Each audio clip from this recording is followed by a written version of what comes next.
The unit I plan this lesson around is bonding, and specifically intramolecular bonding. I know a lot of you took chemistry a long time ago, so you're probably not familiar with these terms, but what I would plan to do with my class is go over what they had previously learned in the last lesson about what bonding is and the three different types of bonds in chemistry.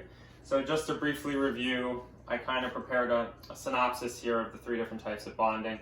So first is ionic bonds, and that is the result of the transfer of electrons from one atom to a more electronegative atom. And one example of an ionic compound is salt, table salt, sodium chloride.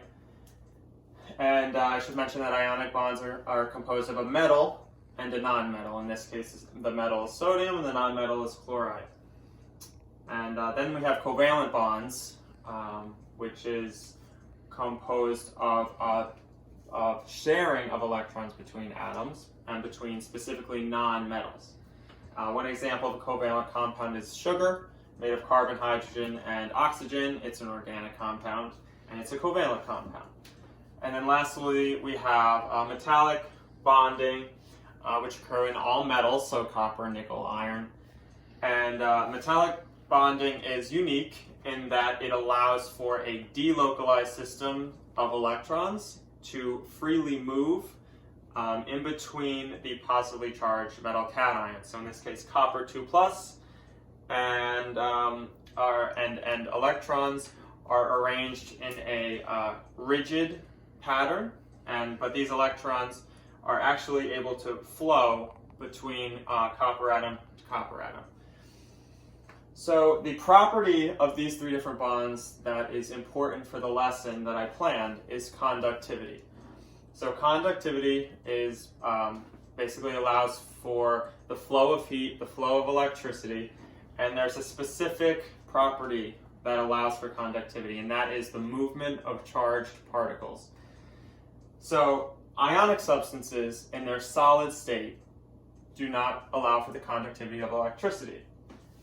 Neither does sugar, but metals, on the other hand, and this is why we use metal frying pans to cook with, because they are good conductors of electricity and heat. And that is because these electrons are free to move around, so they're able to move, which allows for current to be passed through them. Okay, so that's why metals are so unique.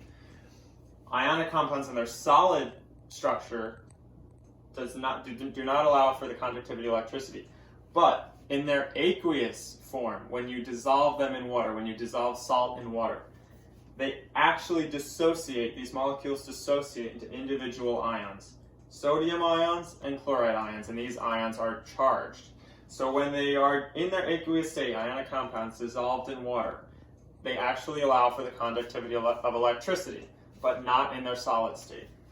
Covalent structures, compounds on the other hand, do not allow for the conductivity of electricity in their solid state, and when you dissolve them in water, they do not dissociate into ions. They do not dissociate into electrolytes, which is another word for ions. So they stay neutral, and they do not allow for the conductivity of electricity.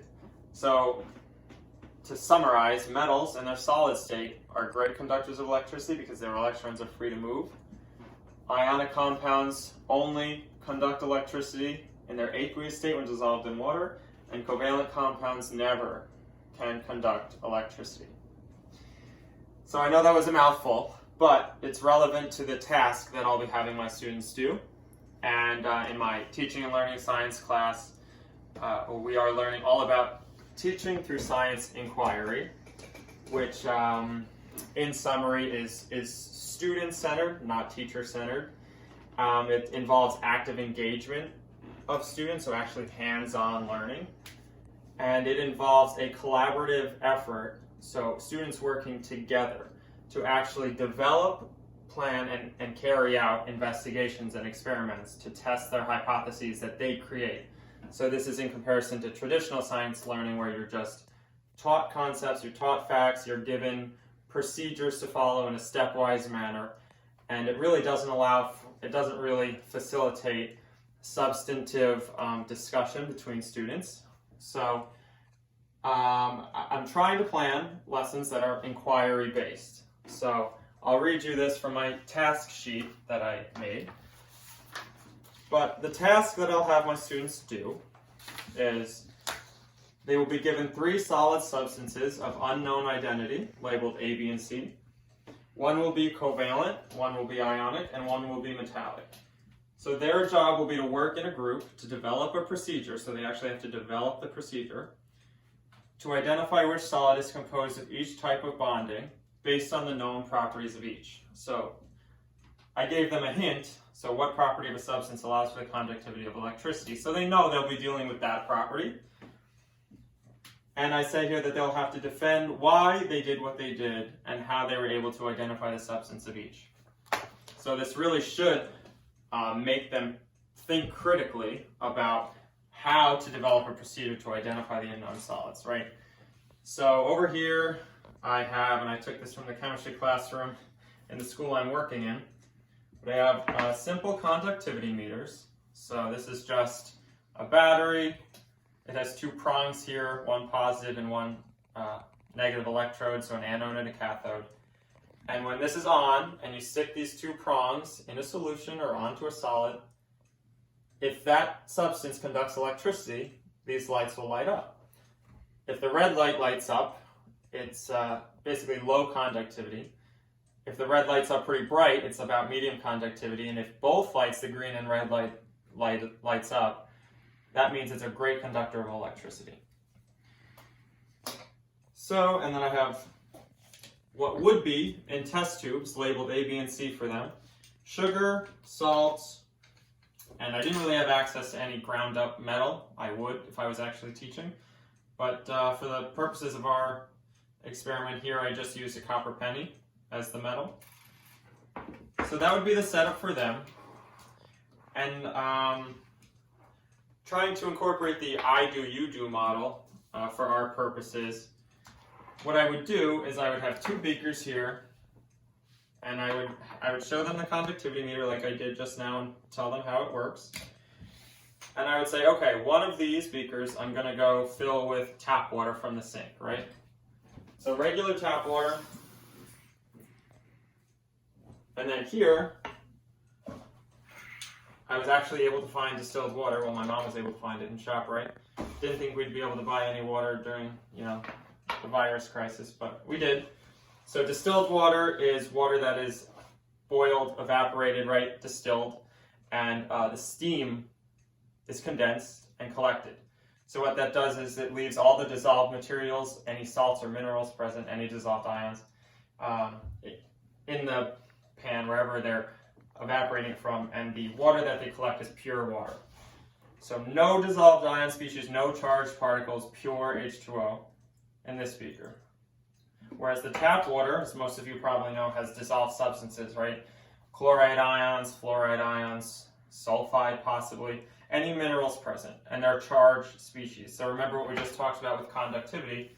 If there are charged particles in solution, it allows for the conductivity of electricity.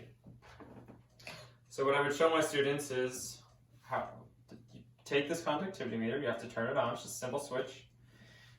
And first I would place it in the tap water. And I might have to come closer to the camera. But when I do this,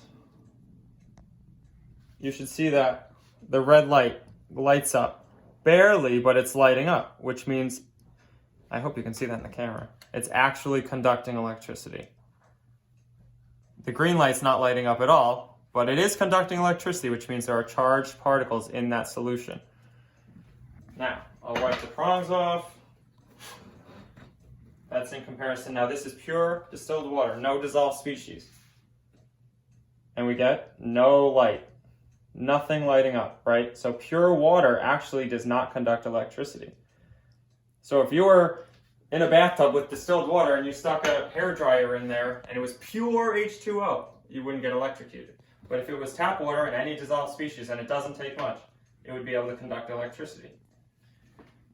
So knowing everything they do now about the properties of the 3 different types of bonds, how to use the conductivity meter, which I demonstrated to them, and I don't want to give away too much, but I think with everything I gave them, they should be able to recognize that a metal will conduct electricity, without being dissolved in water. Now, if I test this conductivity meter on a penny, you should get both lights lighting up. And they do. You get both lights lighting up, green and red. So it's a great conductor of electricity in the solid state due to those delocalized system of electrons. Sugar, dissolved in water, would not conduct electricity. Dissolved in deionized water, they'd have to use. And salt would conduct electricity when dissolved in water, but not in its solid state. So based on only the property of conductivity, students should be able to distinguish between covalent, ionic, and metallic substances of unknown identity. And based on the concept of conductivity, they could argue based on evidence how they came up with the answers they did.